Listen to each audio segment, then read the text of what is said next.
నమస్తే, welcome to మన Penamaluru news వార్తలోని ముఖ్యాంశాలు. కష్టపడిన ప్రతి కార్యకర్తకు న్యాయం చేస్తామన్న ముఖ్యమంత్రి చంద్రబాబు. తెదేపా కార్యకర్త కోరుకునేది గౌరవం మాత్రమేనన్న మంత్రి నారా లోకేష్. కానూరు గ్రామం జిల్లా పరిషత్ హైస్కూల్ నందు నిర్వహించిన మెగా పేరెంట్స్ డే కార్యక్రమంలో పాల్గొన్న ఎమ్మెల్యే బోడే ప్రసాద్. అన్ని సామాజిక వర్గాలను కలుపుకుని ముందుకు సాగితేనే పార్టీ మళ్లీ అధికారంలోకి వస్తుందని ముఖ్యమంత్రి చంద్రబాబు నాయుడు పేర్కొన్నారు.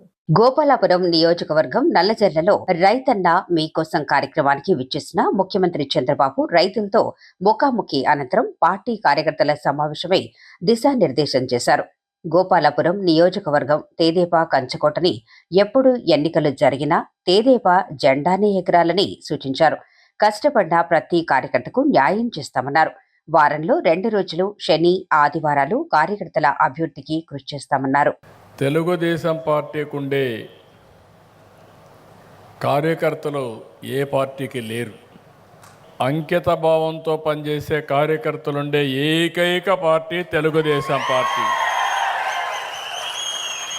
45 ఏళ్ల నా అనుభవం, కార్యకర్త ఎప్పుడూ తప్పు చేయడు. అది నా గత అనుభవం కూడా. అనేక సందర్భాల్లో అనేక సంక్షోభాలు ఎదుర్కొన్నాం. సమర్థవంతంగా మనందరం ముందుకొచ్చాం. నేను అనేక సార్లు అనేక కార్యక్రమాలకు శ్రీకారం చుట్టాను. మొట్టమొదటిసారి గండిపేట, మంచి ఎండలు, పైన కాలుతుంది, కిందన కాలుతుంది. కొంతమంది కార్యకర్తలు అప్పుడు వచ్చేవాళ్ళు ఉండుంటారు. మంచి ఎండలో మే నెలలో శిక్షణ కార్యక్రమాలు పెట్టి కార్యకర్తలను తయారు చేసేవాళ్ళం. అదే సమయంలో ఈరోజు ఇంకా అందుబాటులోకి రావాలని మీ అందరితో చూస్తే నాకు ఫస్ట్ టైం ఈ ఎక్స్పీరియన్స్. అధికారంలోకి వచ్చినప్పుడు అప్పుడప్పుడు నేను ఎక్కువ ఏదో చేయాలని పరిగెత్తు కార్యకర్తల్ని, కుటుంబ సభ్యులను మర్చిపోయేవాడిని. ఈసారి మాత్రం విధిగా ప్రభుత్వం ఒక 2-3 గంటలు స్పెండ్ చేస్తే పార్టీలో కూడా ఒక 2 గంటలు స్పెండ్ చేసే పరిస్థితి తీసుకొచ్చాను. ఇది వినూత్నమైన ప్రయోగం కూడా. దీనివల్ల మీకు ఎప్పటికప్పుడు దగ్గర అవుతారు, మీరు ఫీడ్బ్యాక్ ఇస్తారు. దాన్ని చూసుకొని నేను కూడా పార్టీ కార్యక్రమాలు ఏ విధంగా మళ్ళీ మార్పులు చేర్పులు చేయాలనో చేసుకుంటూ ముందుకు పోతున్నాం. ఈరోజే ఒక మాటలో చెప్పాలంటే నల్లజర్లలో ఒక వినూత్నమైన కార్యక్రమానికి శ్రీకారం చుట్టాం. పంచసూత్రాలతో రైతుల దశ దిశ మార్చేట్టుగా భవిష్యత్తు ఏ విధంగా ఉండాలని రూపకల్పన చేయడానికి ఇక్కడ రైతు సేవా కేంద్రాన్ని ఎంపిక చేసుకొని ఇక్కడికి వచ్చాను. అయితే చూసినప్పుడు నాకు ఒక నమ్మకం వచ్చింది. మీరు ఒకసారి చూస్తే రాష్ట్రం మొత్తం Rayalaseema horticulture, coastal Andhra aquaculture, ఇక్కడ మెట్ట ప్రాంతాలు మొత్తం పామాయిల్ ఇంటర్ కల్టివేషన్, ఏజెన్సీ ఏరియాకి పోతే కాఫీ, ఇన్ని వాణిజ్య పంటలు పండించే రాష్ట్రం ఇంకొకటి లేదు. ఏకైక రాష్ట్రం ఆంధ్రప్రదేశ్ రాష్ట్రం. దీన్ని లాజికల్గా తీసుకెళ్తాం. అలాంటి కార్యక్రమానికి వచ్చి ఎప్పుడు కూడా నాకు ఒక నమ్మకం, గోపాలపురం కాన్స్టిట్యున్సీ ఎప్పుడూ తెలుగుదేశం పార్టీకి కంచుకోట. సమర్థవంతమైన నాయకత్వం, కార్యకర్తలుండే నియోజకవర్గం ఇది. ఎన్నికల ముందు నాకు కొన్ని సమస్యలు వచ్చాయి, మీ అందరికీ తెలుసు. ఒక సాధారణ కార్యకర్త కొడుకు వెంకట్రాజు ఐటీ చేశాడు, పార్టీ ఆఫీసులో పనిచ్చాను, నిరూపించుకున్నాక ఆయన ఎమ్మెల్యే కావాలి అనే పట్టుదలతో పనిచేశాడో చూసిన తర్వాత ఇక్కడ ఎమ్మెల్యేగా పెట్టాలని నిర్ణయించి ఇక్కడ నాయకుల అభీష్టం మేరకు ఇక్కడుండే ఎమ్మెల్యేని కొవ్వూరుకు పంపించి ఇద్దరిని అఖండ మెజార్టీతో గెలిపించుకునే పరిస్థితి తీసుకొచ్చుకున్నాం మనం. ఈరోజు మిమ్మల్ని చూస్తే అందరూ ఒక తాటి పైన ముక్త కంఠంతో ఒకటిగా ఉన్నారంటే దీనికి మనస్ఫూర్తిగా అభినందనలు. ఈ బలం ఉన్నంత వరకు ఎప్పుడూ ఈ నియోజకవర్గంలో తెలుగుదేశం పార్టీ తప్ప వేరే జెండా ఇక్కడికి రాదు, అది జరుగుతుంది.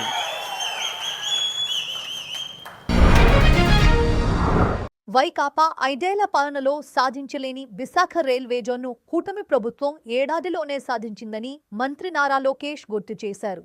చిత్తూరులో డివిజనల్ అభివృద్ధి అధికారి డీడీఓ కార్యాలయాన్ని డిప్యూటీ సీఎం పవన్ కళ్యాణ్ ప్రారంభించారు. అదే కార్యక్రమంలో వివిధ జిల్లాల్లోని 77 డీడీఓ కార్యాలయాలకు పవన్ వర్చువల్ గా ప్రారంభోత్సవం చేశారు. ఈ సందర్భంగా ఆయన మాట్లాడారు. 77 డీడీఓ ఆఫీసులు ప్రారంభించడం సంతోషంగా ఉంది. ప్రజలకు సేవలందించడానికి ప్రభుత్వ సంక్షేమ అభివృద్ధి కార్యక్రమాలకు ఇవి ఉపయోగపడతాయి.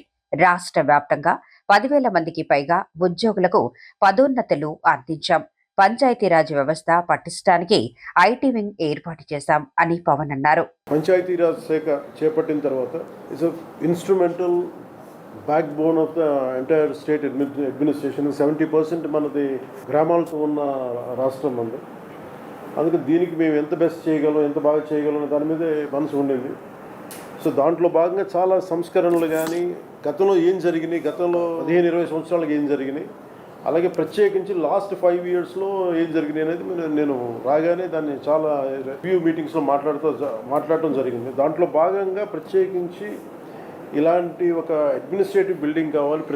దాదాపు 10 నుంచి 12 సేవలు విభిన్నమైన ఆఫీసుల్లో ఉంటాయి. దీనికి ఏదైనా చేయాలి, దీనికి అన్నింటినీ కలిపి ఒక అంబ్రెల్లా కింద పట్టుకురావాలనేది ఫస్ట్ మంత్లో వచ్చింది నా దృష్టికి.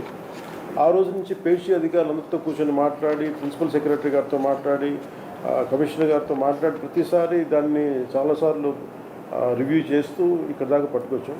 సో దీంట్లో భాగంగా ఈ 77 ఈ ఆఫీసెస్ ప్రారంభించడం నిజంగా చాలా ఆనందంగా అనిపించింది. ఈ ప్రతి పంచాయతీ ఈ కార్యాలయాల నుంచి చాలా సేవలు అందిస్తారు. ప్రతి సేవ మన పౌర సేవలు విస్తృతంగా ప్రజలకు చేరువేందుకు ఈ మార్పు దోహదపడుతుంది. ప్రతి పంచాయతీ స్వతంత్రంగా వ్యవహరిస్తూ ప్రజల అవసరాలను తీరుస్తూ స్థానిక సంస్థల దగ్గర సాధ్యం కాని పనులకు మాత్రమే ప్రభుత్వాలపై ఆధారపడేలా బలోపేతం చేయాలనే ఈ సంస్కరణలు తీసుకురావడం జరిగింది. ఈరోజు మనం ప్రారంభించిన డివిజనల్ డెవలప్మెంట్ ఆఫీసుల ద్వారా క్షేత్రస్థాయిలో ప్రభుత్వ అభివృద్ధి సంక్షేమ కార్యక్రమాలను సమీకృతం చేస్తూ నిరంతరంగా రెగ్యులర్ పర్యవేక్షించడం కూడా చాలా తేలిక, చాలా సులభం అవుతుంది. కింద స్థాయిలో జరిగే అభివృద్ధిని ఎప్పటికప్పుడు తెలుసుకునే వీలుంటుంది. అలాగే ప్రభుత్వం ఆదేశాలను వెంటనే క్షేత్రస్థాయిలో అమలు చేసేందుకు, ఫలితాలు సాధించేందుకు ఈ కార్యాలయాలు చాలా ఉపయోగపడతాయి. ఈ క్రమంలోనే ఇంకొక అదర్ రిఫార్మ్స్ ఏంటంటే స్థానిక సంస్థల పాలనలో చాలా సంస్కరణలు పట్టుకొచ్చాం. అందులో భాగంగా తీసుకొస్తున్నాం. అందులో భాగంగా పంచాయతీరాజ్ గ్రామీణాభివృద్ధి శాఖల పాలనా వ్యవహారాలను కూడా సంస్కరించాం. ఉదాహరణకు ఉద్యోగుల సర్వీస్ మ్యాటర్స్ని చాలా ఫాస్ట్ ట్రాక్లో చేసాం, వేగవంతం చేసాం. అలాగే జిల్లా పరిషత్ విభాగాన్ని, జిల్లా పంచాయతీ విభాగాన్ని ఏకీకృతం చేయడం, జిల్లా పంచాయతీ అధికారి స్థాయిని డిప్యూటీ డైరెక్టర్గా పెంచడం, ప్రతి డివిజన్లో డివిజనల్ డెవలప్మెంట్ ఆఫీసర్ కార్యాలయాన్ని ఏర్పాటు చేసి పంచాయతీరాజ్ గ్రామీణాభివృద్ధి శాఖలో అన్ని విభాగాలను ఈ కార్యాలయంలో ఏర్పాటు చేస్తాం. తద్వారా ఈ మండల పరిషత్ పాలన, గ్రామ పాలన పటిష్టంగా ఉంటుంది. అది మరింత రాష్ట్ర అభివృద్ధి దోహదపడుతుంది. అలాగే శిక్షణ సామర్థ్యాన్ని పెంచడానికి ప్రాంతీయ శిక్షణ సంస్థల్ని పటిష్టపరచడం, అలాగే గ్రామ పంచాయతీ స్థాయిలో 7,244 క్లస్టర్లు రద్దు చేసి 13,350 గ్రామ పంచాయతీలను స్వయం పాలన సంస్థలుగా మార్చాం. అలాగే అనేక పంచాయతీల్లో పంచాయతీ సెక్రటరీని నియమించిన 10,000 జనాభా దాటిన గ్రామ పంచాయతీ ఒక గెస్టెడ్ ఆఫీసర్ని పంచాయతీ డెవలప్మెంట్ అధికారిగా నియమించడం, ఇప్పుడు ఉన్న 5 రోడ్లు పంచాయతీ సెక్రటరీలు 3 గ్రేడ్లుగా తగ్గించడం, పంచాయతీ సెక్రటరీ పేరును పంచాయతీ అభివృద్ధి అధికారిగా మార్చడం, పంచాయతీ స్థాయిని బట్టి వాటిలో sanitation wing, water supply wing, country planning wing, street lighting and engineering wing, revenue wing ఏర్పాటు చేయడానికి ఆదేశాలు కూడా ఇవ్వడం జరుగుతుంది. అలాగే పంచాయతీరాజ్ వ్యవస్థను పటిష్టం చేయడానికి ప్రత్యేక ఐటీ వింగ్ ఒకటి ఏర్పాటు చేశాం. సో గౌరవ ప్రధానమంత్రి శ్రీ నరేంద్ర మోదీ గారి నేతృత్వంలోని కేంద్ర ప్రభుత్వం ఆంధ్రప్రదేశ్ రాష్ట్రానికి అన్ని విధాలుగా సహాయ సహకారాలు అందిస్తుంది. అలాగే గౌరవ ముఖ్యమంత్రి గారి నేతృత్వంలో రాష్ట్రంలో కూడా కూటమి ప్రభుత్వం ఈ పంచాయతీరాజ్ గ్రామీణాభివృద్ధి శాఖ ద్వారా ప్రజలకు మెరుగైన సేవలు అందించడం కోసం పలు సంస్కరణలు తీసుకొచ్చింది. ఎంత పారదర్శకంగా, చాలా పారదర్శకంగా జిల్లా స్థాయి అధికారులైనటువంటి సిఇఓ, జిల్లా పరిషత్, డిపిఓ, పీడీ, డ్వామా వీరిని చాలా చాలా పారదర్శకంగా బదిలీలు చేశాం. దానికి అనుగుణంగా మీరు కూడా అంతే నిబద్ధతతోటి నా రిక్వెస్ట్, అంతే నిబద్ధతతో జిల్లా, డివిజన్, మండలం, గ్రామ స్థాయి వరకు మెరుగైన సేవలను ప్రజలకు అందించడంలో కూడా మీరు కూడా చాలా కమిటెడ్గా, కంకణబద్ధులై ఉండాలని నేను మనస్ఫూర్తిగా కోరుకుంటూ మీ అందరికీ ఈ సందర్భంగా శుభాకాంక్షలు తెలియజేసుకుంటా ఉన్నాను. ప్రజలకు మెరుగైన సౌకర్యాలు కల్పించడమే గ్రామీణాభివృద్ధి శాఖ పనిని డిప్యూటీ సీఎం పవన్ కళ్యాణ్ అన్నారు.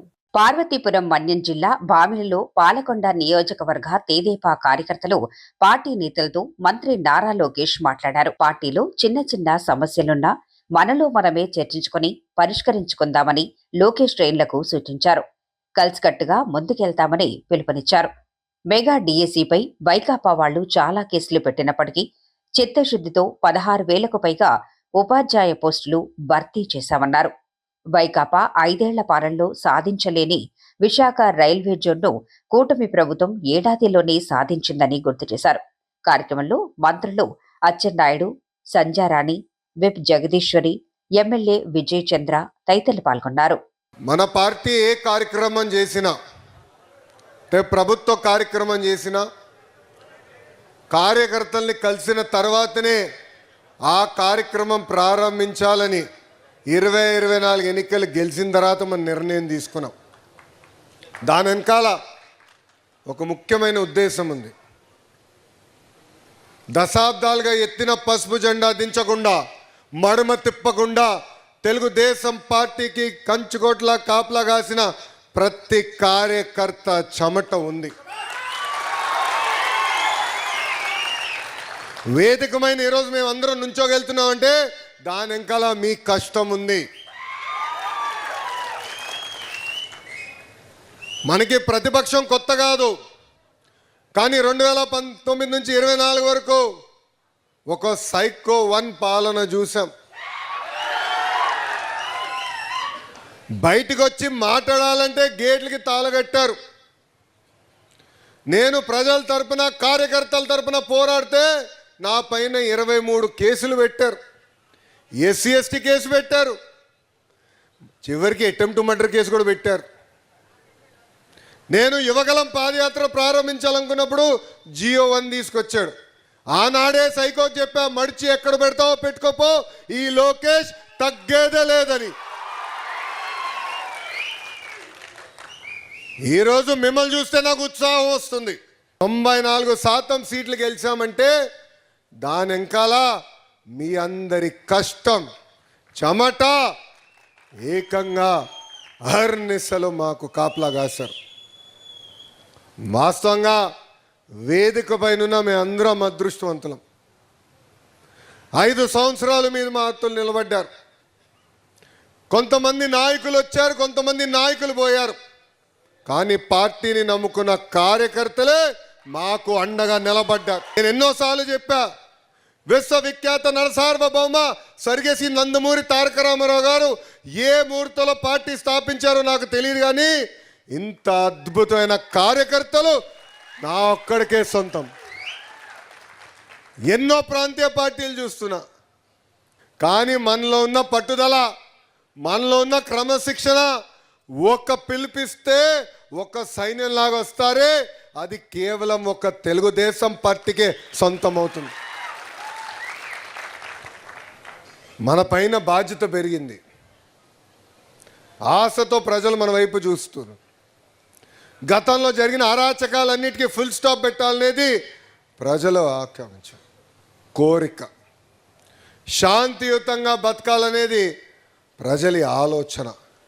ఇది ఇక్కడ ఉన్న మనందరం గుర్తుపెట్టుకోవాలని ఈ సభాముఖంగా కోరుకుంటున్నాం. కానూరు గ్రామం జిల్లా పరిషత్ హైస్కూల్ నందు నిర్వహించిన మెగా పేరెంట్స్ డే కార్యక్రమంలో పాల్గొన్న ఎమ్మెల్యే బోడే ప్రసాద్. తాడికడప మున్సిపాలిటీ కానూరు గ్రామం జిల్లా పరిషత్ హైస్కూల్ నందు నిర్వహించిన మెగా పేరెంట్స్ డే కార్యక్రమంలో ఎమ్మెల్యే బోడే ప్రసాద్ పాల్గొన్నారు. ఈ సందర్భంగా బోడే ప్రసాద్ మాట్లాడుతూ పాఠశాలను రాజకీయాలకు దూరంగా ఉంచాలని సీఎం ఆదేశించారని తెలిపారు. చదివే బలమైన ఆయుధమని, లక్షలాది మెదళ్లను కదిలించే శక్తి విద్యకు మాత్రమే సాధ్యమని బోడే ప్రసాద్ అన్నారు. ఈరోజు ప్రభుత్వం ఇది 3వ మెగా పేరెంట్స్ డే. మీ అందరినీ చూడాలి, మీ అందరితో మాట్లాడాలి, మీ అందరినీ కలవాలి అని చెప్పి ఈరోజు మీ స్కూల్కి రావడం జరిగింది. ప్రైవేటు స్కూల్స్ తోటి గవర్నమెంట్ స్కూల్స్ పోటీ పడాలి.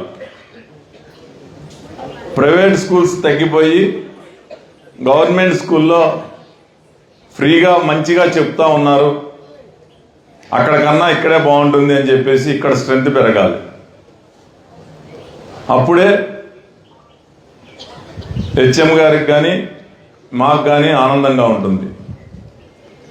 ఈరోజు విద్యాశాఖ మంత్రిగా నారా లోకేష్ గారు విద్యా వ్యవస్థలో చాలా మార్పులు తీసుకొస్తా ఉన్నారు.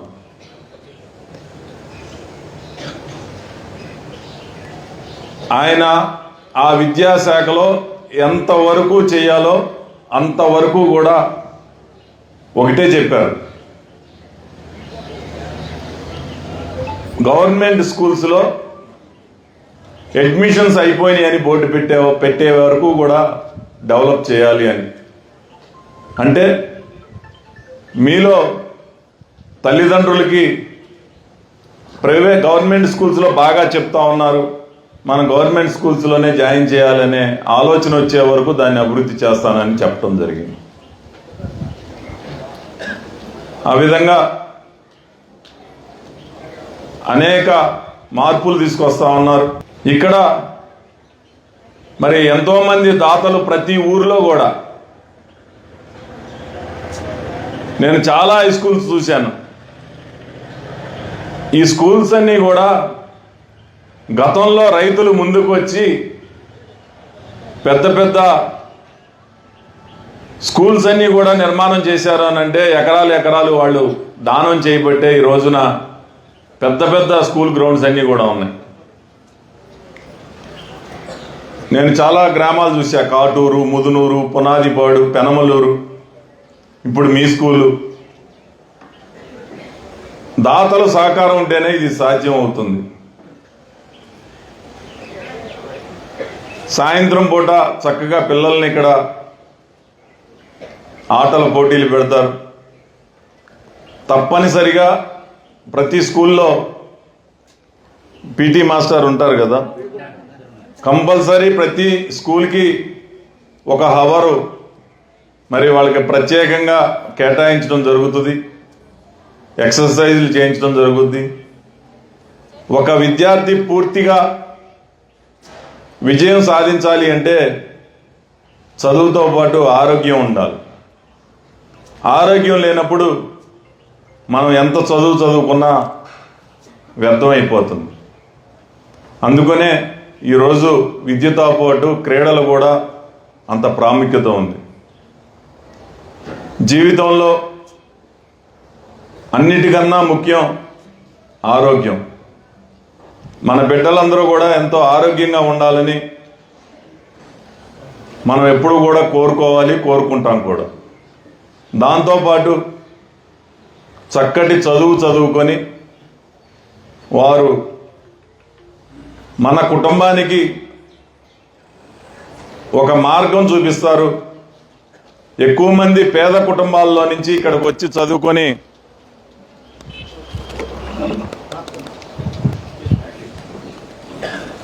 ఎక్కువ పేద కుటుంబాల నుంచి విద్యార్థులందరూ కూడా తల్లిదండ్రులు కార్మికులుగానో, ఆటో కార్మికులు, లేకపోతే మోటార్ వెహికల్ డ్రైవర్స్ ఆటో నగర్లోనో ఏదో ఒక వృత్తి చేసుకుంటూ పిల్లల్ని చదివించుకునే విద్యార్థులు ఎక్కువ ప్రభుత్వ పాఠశాలలో చదువుకుంటూ ఉంటారు. చక్కటి చదువుకొని వృద్ధిలోకి వస్తే కుటుంబానికి వాళ్ళు మార్గదర్శులుగా ఉంటారు అని కోరుకుంటా ఉంటాం.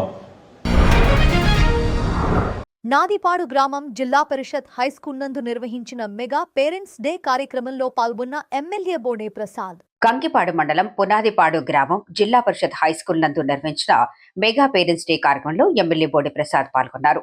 ఈ సందర్భంగా బోడే ప్రసాద్ మాట్లాడుతూ ప్రపంచానికి నైపుణ్యం ఉన్న యువతను అందించాలనే లక్ష్యంతో నడుస్తున్నామని తెలిపారు.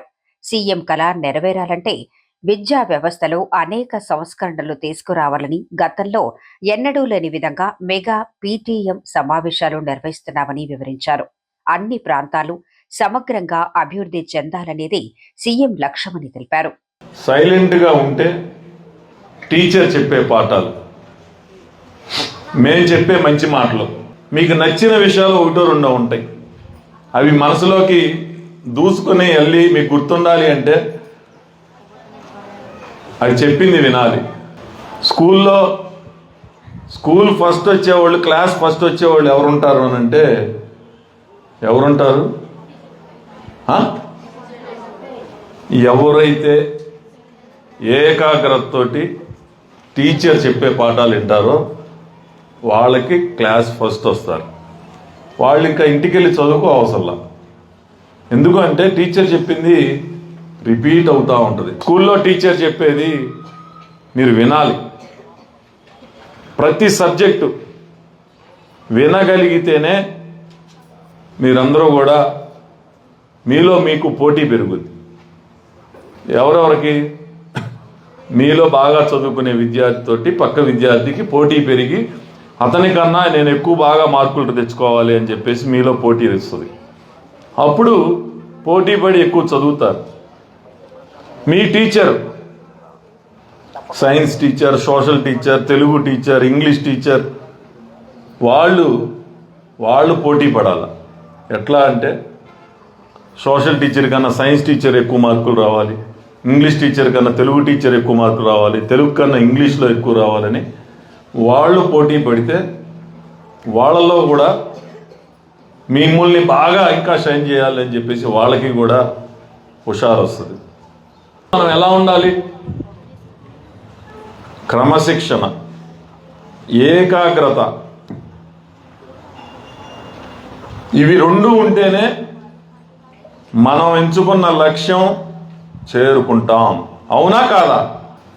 ఈరోజు టీచర్స్ పోటీ పడాలి. టీచర్స్ పోటీ పడి మిమ్మల్ని ఇక్కడ ఉత్తీర్ణత శాతం పెరగాలి. హెచ్ఎం గారు పక్కన కంకిపాడు స్కూల్ కానీ ఇంకొక హై స్కూల్తో కానీ ఆయన పోటీ పడాలి. ఆ స్కూల్ కన్నా నా స్కూల్లో రిజల్ట్ ఎక్కువ రావాలని. నేను ఎవరితో పోటీ పడాలి? పక్కనన్న ఎమ్మెల్యే కన్నా నేను బాగా పనిచేయాలని నేను పోటీ పడాలి. అవునా కాదా? మీరు బాగా చదివితే ఏమొస్తాయి? నేను బాగా పనిచేస్తే ఏమొస్తుంది? ఓట్లు. అవునా? కాబట్టి నేను బాగా పనిచేయాలి. హెచ్ఎం గారు పక్క హెచ్ఎం గారితో పోటీ పడాలి. టీచర్స్ పక్క టీచర్తో పోటీ పడాలి. మీరు మీ పక్క విద్యార్థితో పోటీ పడాలి. అప్పుడే చక్కటి క్రమశిక్షణ అంటే ఏంటి? క్రమశిక్షణ అంటే మనలో ముందు టైం, మంచి ఫ్రెండ్షిప్ చేయటం, చెప్పిన పని చెప్పినట్టు చేయటం, మనం ఆరోగ్యంగా ఉండటం. మనం ఎంత క్రమశిక్షణతో ఉంటే అంత మన జీవితం అభివృద్ధి చెందుతుంది. వార్తలు ముగించే ముందు ముఖ్యాంశాలు మరోసారి. కష్టపడిన ప్రతి కార్యకర్తకు న్యాయం చేస్తామన్న ముఖ్యమంత్రి చంద్రబాబు. తెదేపా కార్యకర్త కోరుకునేది గౌరవం మాత్రమేనన్న మంత్రి నారా లోకేష్. కానూరు గ్రామం జిల్లా పరిషత్ హైస్కూల్ నందు నిర్వహించిన మెగా పేరెంట్స్ డే కార్యక్రమంలో పాల్గొన్న ఎమ్మెల్యే బోడే ప్రసాద్. వార్తలు ఇంతటితో సమాప్తం. తిరిగి మరల తర్వాత ముఖ్యాంశాల్లో కలుద్దాం. అంతవరకు చూస్తూనే ఉండండి మన పెనుమలూరు న్యూస్.